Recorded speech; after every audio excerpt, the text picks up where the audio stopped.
This assessment asks us to predict the product of the reaction of this diacid with lithium aluminum hydride followed by an acid quench.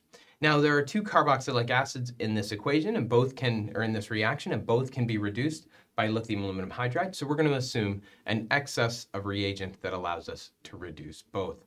The product of this reaction then, carboxylic acids, get reduced all the way to alcohols, primary alcohols, with lithium aluminum hydride.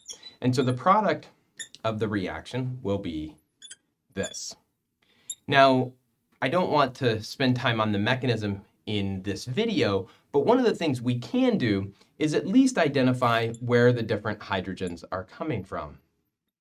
So the hydrogens that are adding to the carbon, those are going to result from nucleophilic attack of H- to the carbonyl carbon. So these will come from the lithium aluminum hydride, whereas the hydrogens that are on oxygen, those will be added as part of the acid quench. So that gives a little bit of mechanistic insight without having to spend a longer time in the video showing the mechanism of this reaction.